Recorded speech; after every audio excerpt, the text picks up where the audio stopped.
Hi everyone, Monika kitchen হোমে সবাইকে স্বাগতম। এদিকে দেখো আমার শরীরটা খুব খারাপ, গলার ভয়েসটা একটু চেঞ্জ হয়ে, তা আমি চলো রুই মাছের ডিম নিয়েছি। রুই মাছের ডিম দিয়ে আমি আজকে রেসিপিটা বানাবো। তাই এখানে কাঁচা লঙ্কা, কিছুটা কুচানো পেঁয়াজ নিয়েছি আর আলু কেটে নিয়েছি।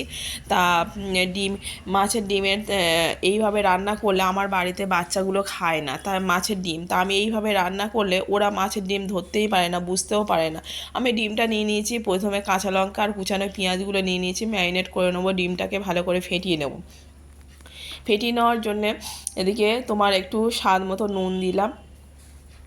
নুনটা তোমরা দেখে দেবে, আর এইভাবে একবার টেস্ট করো আর পুরো ভিডিওটা দেখবে, দেখে যদি ভালো লেগে থাকে লাইক কমেন্টস করবে। আমি হলুদ দিয়ে দিলাম, আর এখানে দিয়ে দিলাম তোমার হচ্ছে বেসনটা দিয়ে দিলাম। দিয়ে ভালো করে মাখিয়ে নেবো ডিমটার সাথে। আর বেশি নরমও করবে না, বেশি শক্তও করবে না, মিডিয়াম এতে। দেখতে পাচ্ছ আমি পুরো মাখা হয়ে গেছে, আমি এইভাবে মেখে নিয়েছি। হলুদটা একটু দিলে এবার কালারটা একটু আসে ওই জন্যে। আর আমি কড়াই পুরো এটা সম্পূর্ণ রেসিপিটা সর্ষের তেলে হবে। সর্ষের তেলটা আমি বসিয়ে দিয়েছি কড়াইতে, তেলটা গরম হয়ে গেছে। এবার হাতের সাহায্যে আমি ছোট ছোট করে বলের মতন আকৃতি করে এটা হচ্ছে বড়াগুলো আমি ভেজে নেবো, মাছের ডিমের বড়াগুলো। এবার মাছের ডিমের বড়াগুলো ভেজে নেবে। এটা গরম গরম তোমরা বড়া এইভাবে খেতেও পারো, প্লাস তোমার তরকারি করলেও খুবই সুন্দর লাগে। তা আমি রেসিপিটা তরকারি করায় দেখাবো, বড়াটা ভেজে নিয়ে। অসম্ভব সুন্দর লাগে খেতে, কি বলবো বন্ধুরা, খুবই সুন্দর লাগে। আর এইভাবে রান্না করলে মাছের ডিমটা ধরতেই পারবে না যে মাছের ডিমের বড়া। তা সত্যি এত সুন্দর লাগে যে মাছ মাংস ফেলে মানে মাছের ডিম। আপনারা যদি এইভাবে একবার ট্রাই করে খান, তাহলে বাজার থেকে আর মাছের ডিম ফেলবেন না। মাছের ডিম নিয়ে এসে আপনারা বারবার চেয়ে নিয়ে এসে খাবেন। ঠিক আছে বন্ধুরা, তা আমার পকোড়াগুলো দেখো ভাজা ভাজা হয়ে গেছে। তা তোমরা পুরো ভিডিওটা দেখবে, দেখে ভালো লাগলে লাইক কমেন্টস করবে, স্কিপ করে করে দেখো না, দেখলে তাহলে রান্নার কিছুই বুঝতে পারবে না। এখানে দিয়ে দেখো আমি ফোড়নে নিয়েছি তেজপাতা, শুকনো লঙ্কা, দারচিনি, লবঙ্গ, এলাচ, আর এখানে গোটা জিরে সব একসাথে আমি ফোড়নে দিয়ে দিলাম। দিয়ে এবার ফোড়নটাকে, আলুগুলো দিয়ে দেবো এবার ফোড়নে। ফোড়নগুলো গরম হওয়ার পরে আলুগুলো দেবো। আমি ওই আলুগুলো আপনারা আলাদাভাবে ভেজে নিতে পারেন, আমি আলাদাভাবে আর ভেজে নিলাম না। আমি ওই ফোড়নে দিয়ে আর আমি আলুগুলো দিয়ে দিলাম। আলুগুলো একটু ভালো করে মিডিয়াম লাল লাল মতন হয়ে এলে তোমরা হচ্ছে মশলাটা দিয়ে দেবে।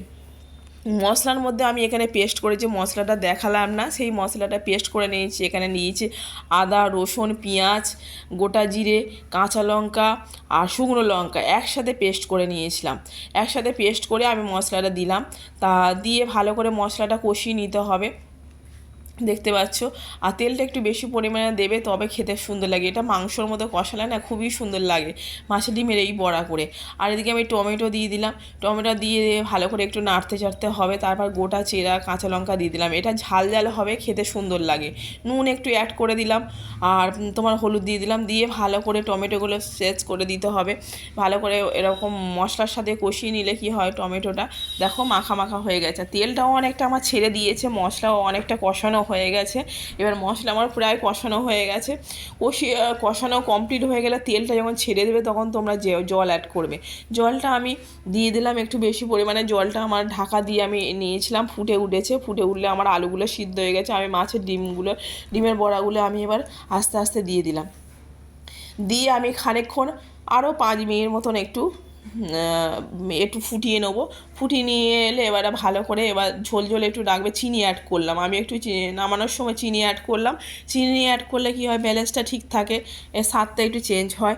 আর চিনি তোমরা যদি না খাও, চিনি একমাত্র অ্যাড নাও করতে পারো। আমি এবার নামানোর সময় গরম মশলা দিয়ে দিলাম একটু, আর উপর থেকে ধনেপাতা ছড়িয়ে দিলাম।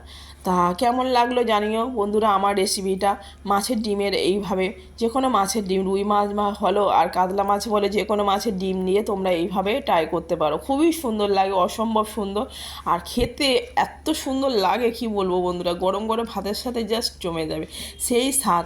আর খেতেও অসম্ভব সুন্দর হয়েছিল, কি বলবো। আর রেসিপিটা যদি ভালো লেগে থাকে লাইক কমেন্টস করো বন্ধুরা। আর নিত্য নতুন ভিডিও, আর সাবস্ক্রাইব করো। সাবস্ক্রাইব করলে কী হয়, নিত্য নতুন ভিডিওগুলো পেতে সুবিধা হবে। ঠিক আছে বন্ধুরা, কেমন লাগলো জানি। টাটা।